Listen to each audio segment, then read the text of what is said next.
Lucas Morgan stared at his reflection in the storefront window of Venice Beach's bustling boardwalk. At 5'4", he was consistently the shortest man in any room. The California sun beat down mercilessly, highlighting everything he desperately tried to hide under his oversized hoodie.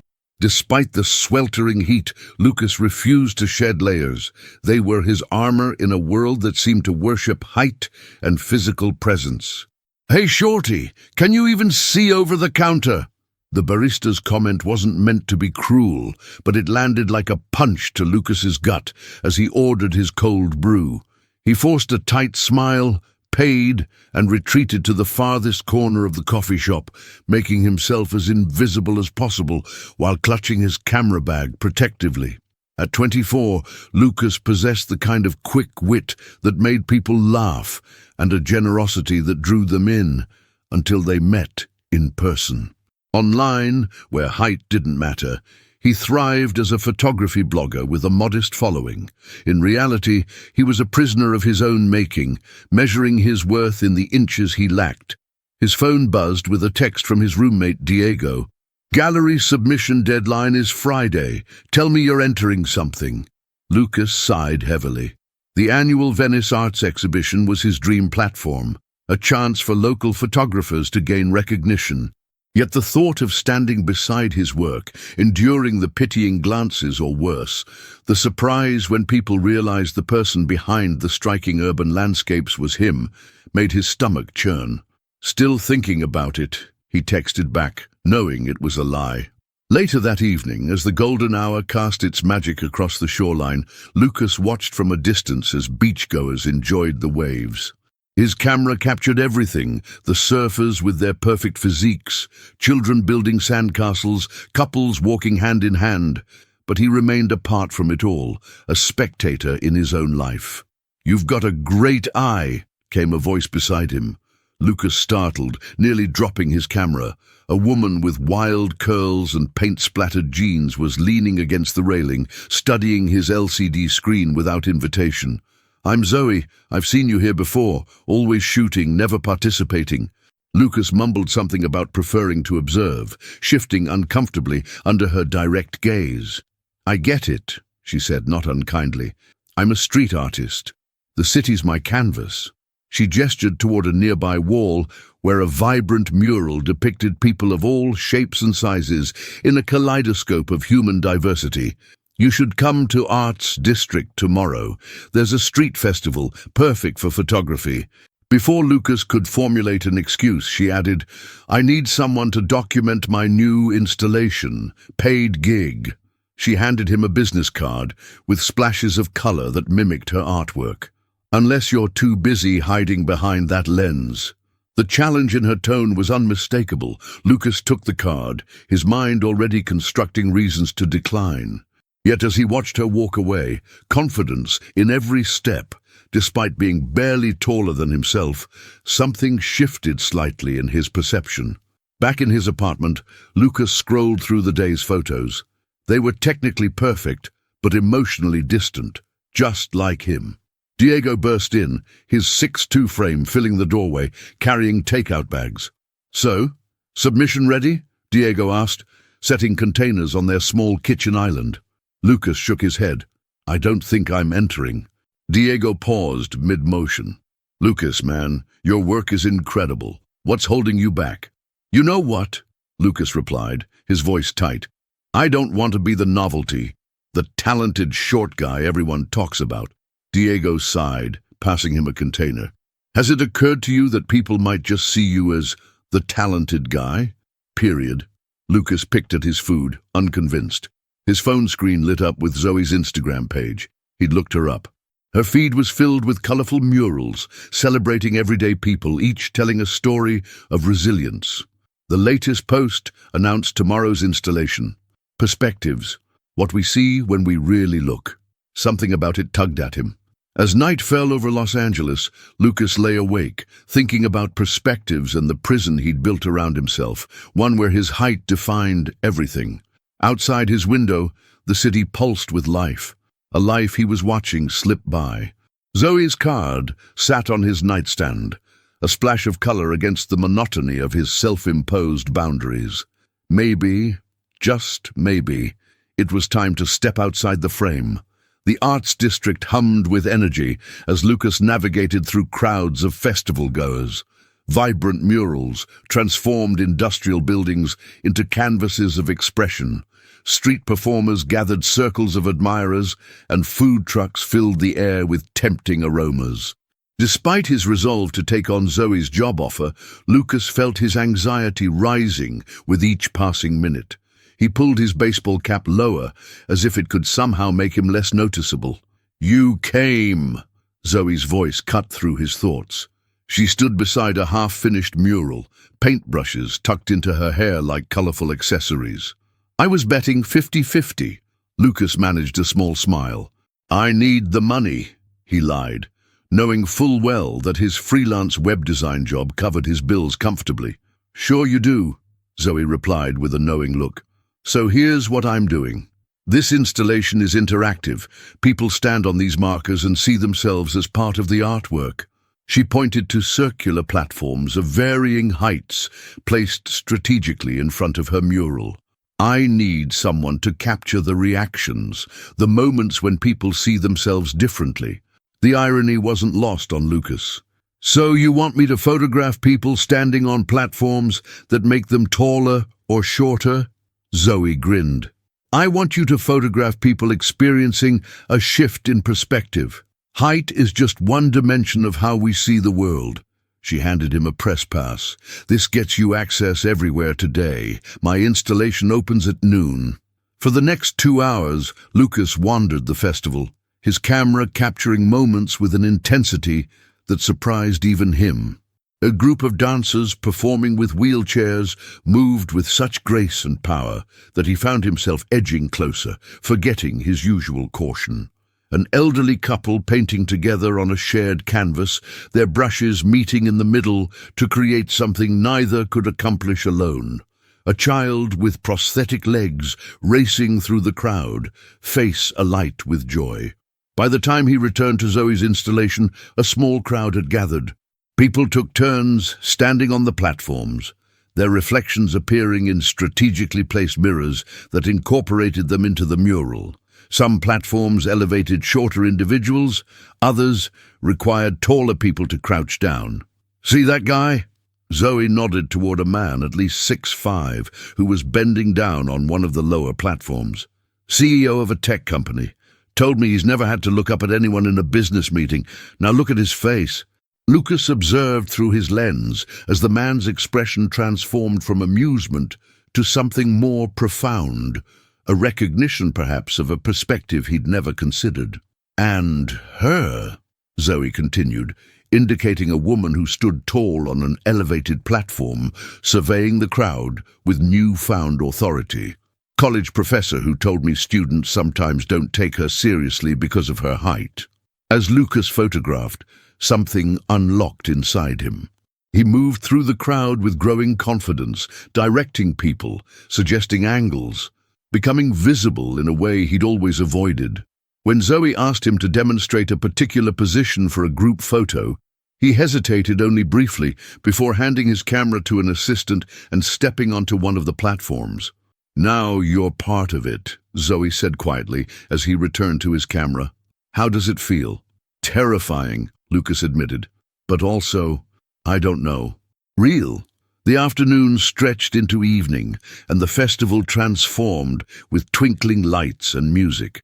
Lucas found himself in conversation with a gallery owner who'd been impressed by his work ethic throughout the day. "You have a unique perspective," the woman said, studying the preview images on his camera. "There's an intimacy to these shots that's rare. Are you exhibiting anywhere currently?" Lucas felt the familiar urge to retreat, but pushed against it. "Actually, I've been considering the Venice Arts exhibition." "You should. Here's my card. I'd like to see your portfolio." She smiled warmly before disappearing into the crowd.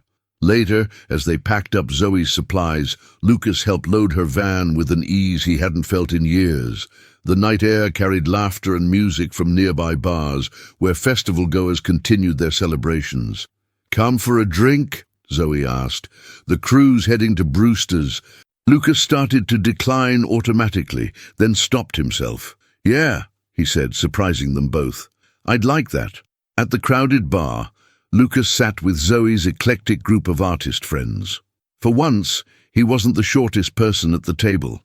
A petite filmmaker named Raj had him beat by at least an inch. More significantly, nobody seemed to care or even notice. "Those shots you got of the CEO guy having his mind blown. Priceless," Raj said, raising his glass. "Zoe says you might be submitting to Venice Arts." Lucas nodded, feeling the first stirrings of possibility. "I'm thinking about it." "Do more than think," Zoe interjected. "Your work deserves to be seen, and so do you." Walking home under the Los Angeles stars, Lucas felt something shift inside him, a small crack in the walls he'd built. His phone buzzed with a message from Diego. "Tell me you got something today." For the first time in years, Lucas replied without hesitation, "I did. And I'm entering the exhibition." The week before the Venice Arts exhibition passed in a blur of activity. Lucas spent hours in his makeshift home studio, selecting images, making prints, and second-guessing every decision. The submission deadline loomed large, and with each passing day, his initial courage threatened to desert him. "These are the ones," Diego insisted, pointing to a series of photographs from the Arts District Festival. "They tell a story, man. Your story." Lucas studied the images spread across their living room floor. Unlike his usual distant urban landscapes, these photos pulsed with human connection. They captured moments of vulnerability and strength, the CEO seeing the world from below, children reaching for the sky, Zoe directing her volunteers with passionate gestures, and in one corner, almost hidden, a self-portrait Lucas had impulsively taken in a reflective window. In it, he stood straight, camera in hand, his face open and engaged with the world around him. "I don't know," Lucas hedged, the old insecurities creeping back. "The exhibition is huge this year. What if people what?" Diego interrupted. "See amazing photography, because that's what this is." He picked up the self-portrait. "And this one should be the centerpiece," Lucas recoiled. "No way. That's just for me to remember the day." "That's exactly why it needs to be seen," Diego argued. "It's authentic. It's you stepping into your own frame." Their debate was interrupted by a text from Zoe. "Coffee? Need to talk about exhibition." Lucas felt a now familiar flutter, part anxiety, part something newer and more pleasant whenever Zoe reached out. Over the past week, they'd met twice to review his festival photos for her project documentation, conversations that had stretched for hours beyond their professional purpose. At the beachfront cafe, Zoe was already sketching in a well-worn notebook. "So," she said without preamble as Lucas sat down, "I've been invited to create an installation for the exhibition's central space, and I want to incorporate your photography." Lucas blinked in surprise. "What? How?" "A collaboration. My murals, your perspectives." She pushed her notebook toward him, revealing concepts for a mixed-media installation. "Your photos from the festival captured exactly what my art tries to convey, how we're all viewing the world through our own unique lens, for better or worse." Lucas studied her sketches, his professional eye immediately seeing the potential. "This could be amazing," he admitted. "But I was planning to submit my own separate entry." "Do both," Zoe said simply. "Your solo work deserves its own space. This would be something different, something that challenges both of us." As they discussed possibilities, Lucas found himself engaging with an enthusiasm that had been dormant for too long. The creative energy between them was undeniable, each idea building on the last, until the original concept had evolved into something neither could have imagined alone. "There's one condition," Zoe said, as they finalized their plans. "No hiding. If we do this, we both stand by our work at the opening." "Deal!" Lucas felt the familiar tightening in his chest. The thought of being on display alongside his art had always been his breaking point. But looking at Zoe, who had shared so openly through her art and her friendship, he found himself nodding. "Deal." The next few days passed in a creative frenzy. Lucas submitted his solo portfolio, a series titled Eye Level that juxtaposed his festival photos with earlier, more distant work, while simultaneously collaborating with Zoe on their installation. They worked in her warehouse studio, surrounded by paint cans and enlarged prints, sometimes arguing passionately about artistic choices, other times working in companionable silence. 3 days before the exhibition, disaster struck. Lucas arrived at the studio to find Zoe staring at a leak in the roof that had damaged several crucial elements of their installation. "We can't fix this in time," she said, uncharacteristic defeat in her voice. 3 months of concept work ruined. Lucas surveyed the damage, his mind racing. "Maybe we don't fix it," he said slowly. "Maybe we incorporate it." "What do you mean?" "I mean, isn't this what your art is about? Unexpected perspectives, working with what life gives you?" Lucas pulled out his camera, photographing the water damage. "This isn't a disaster. It's an evolution." Zoe stared at him for a long moment before breaking into laughter. "Who are you, and what have you done with the guy who couldn't look me in the eye 2 weeks ago?" Lucas smiled, surprised by his own transformation. "I guess I'm learning to see things differently." Together, they reimagined their installation, working through the night to integrate the accident into their concept. What emerged was more powerful than their original plan, a statement about resilience and adaptation that resonated with both their artistic visions. On the eve of the exhibition, they stood back to survey their completed work. "It's better than I imagined," Zoe admitted. "Sometimes the universe knows what it's doing." Lucas nodded, exhausted but exhilarated. As they cleaned up the studio, he noticed Zoe watching him with an expression he couldn't quite read. "What?" he asked self-consciously. "Nothing," she replied. "Just thinking about perspectives, and how glad I am that you didn't say no that day on the beach." As Lucas walked home under a canopy of stars, he realized something profound had shifted. The city felt different, or perhaps he was the one who had changed. For the first time in years, he walked tall, no longer trying to disappear. Tomorrow would bring its own challenges, but tonight he was exactly where he needed to be. The Venice Arts Exhibition opening night arrived with all the glamour and nervous energy that defined Los Angeles cultural events. The converted warehouse space buzzed with conversation as art enthusiasts, critics, and curious locals mingled among installations ranging from traditional paintings to experimental digital projections. Lucas adjusted his collar for the 20th time, standing at the entrance with his exhibition badge pinned prominently to his jacket, a small act of courage. Diego had convinced him to wear a tailored blazer rather than his usual oversized hoodie, and though he felt exposed, he had to admit his roommate's styling advice had been solid. "You're going to wear a path in the concrete," Zoe teased, appearing beside him in a paint-splattered jumpsuit she'd somehow transformed into evening wear. "Ready to face your public?" "Absolutely not," Lucas admitted with a nervous laugh, "but I'm doing it anyway." They entered together, immediately swept into the creative energy of the space. Lucas had expected to feel diminished among the crowd, but instead found himself standing straighter, bolstered by the knowledge that his work, his vision, was part of this collective expression. Their collaborative installation occupied a central space, drawing consistent crowds.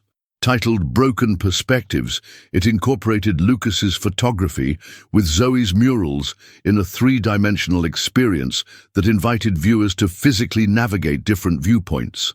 The water damage had been transformed into a metaphorical river running through the piece, representing how unexpected challenges reshape our paths. "The integration of personal narrative with social commentary is quite compelling," commented a critic loudly enough for Lucas to overhear. "The vulnerability in these images is striking." Lucas felt a flush of pride, tempered with lingering disbelief that people were responding to work that bared so much of his inner life. As agreed, he and Zoe took turns standing by their installation, explaining their process to interested visitors. Each time Lucas spoke about their collaboration, he found it easier to maintain eye contact, to claim his space as an artist. Lucas Morgan? A tall woman in architectural glasses approached him during a quiet moment. Amanda Reeves, Venice Arts Committee. Your solo submission is generating quite a buzz in the West Gallery. Lucas thanked her, surprised by the news. He hadn't yet had time to visit the space where his Eye Level series was displayed. The self-portrait especially, she continued. It's refreshingly honest in a way we don't often see. Lucas froze. Self-portrait? He hadn't submitted the reflective window image, had deliberately excluded it from his portfolio. The realization hit him as Amanda walked away. Diego. His roommate had access to his files and submission account. Sure enough, when he finally made his way to the West Gallery, there it was. The image of himself at the festival, looking directly into the camera with an expression of emerging confidence. Diego had made it the centerpiece, just as he'd suggested. Lucas stood before his own image, experiencing a strange doubling of perspective, seeing himself as others might see him. Not as the short guy trying to disappear, but as an artist, with a unique viewpoint. The wall text beside the image read, "The photographer becomes the subject," challenging us to consider how we frame ourselves in our own stories. "Don't be mad," came Diego's voice as his roommate appeared beside him. "It needed to be here." Lucas shook his head, unable to form words immediately. Finally he said, "I'm not mad, I'm grateful. I wouldn't have had the courage." "You would have," Diego countered. "Maybe not today, but soon. You've been changing, man." As the evening progressed, Lucas navigated conversations with gallery owners, fellow artists, and art enthusiasts with growing ease. He explained his techniques, discussed his inspirations, and even found himself laughing at a joke about needing a step stool for certain shots, a comment that would have devastated him weeks earlier. Near midnight, as the crowd thinned, Lucas found Zoe sitting on a bench in a quiet corner, sketching ideas for future projects. She made room for him, and they sat in comfortable silence, watching the remaining visitors. "So," she said finally, "living your best life yet?" Lucas considered the question seriously. "Getting closer," he answered honestly. "I spent so long letting one aspect of myself define everything. I'm still the same height I was a month ago, but I'm standing differently now." Zoe nodded. "That's what I saw that first day. Someone with vision who couldn't see himself clearly." A gallery assistant approached them with news that left Lucas momentarily speechless. His Eye Level series had sold to a corporate collection for their downtown headquarters, and the curator wanted to discuss commissioning additional work. As the night wound down, Lucas stood with Zoe and Diego on the boardwalk outside the gallery, the ocean breeze carrying the scent of salt and possibility. Street performers still entertained late-night tourists, their music providing a soundtrack to the moment. "What now?" Diego asked, clapping Lucas on the shoulder. Lucas looked out at the darkened beach where his journey had begun, where he'd once stood apart, capturing life without participating in it. The camera around his neck felt different now, not a shield, but a tool for connection.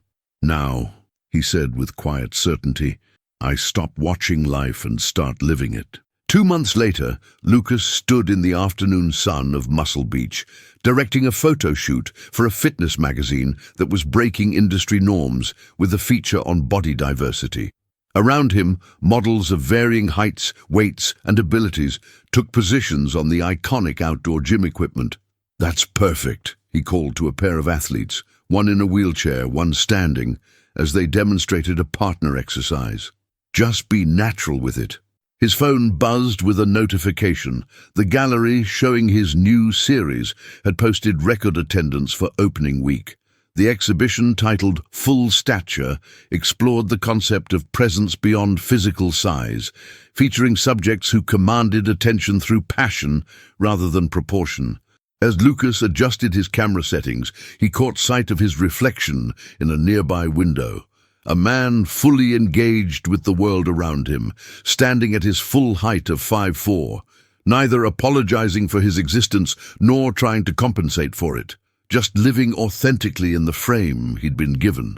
Later, he would meet Zoe and their growing circle of friends for dinner to celebrate her latest commission. Later still, he would return to his new apartment to work on his upcoming book project. But for now, he was exactly where he needed to be, in the middle of the scene, not hiding from it. Lucas Morgan had once measured his worth in inches. Today, he measured it in connections made, art created, and moments fully lived. And by any such measure, he stood tall indeed.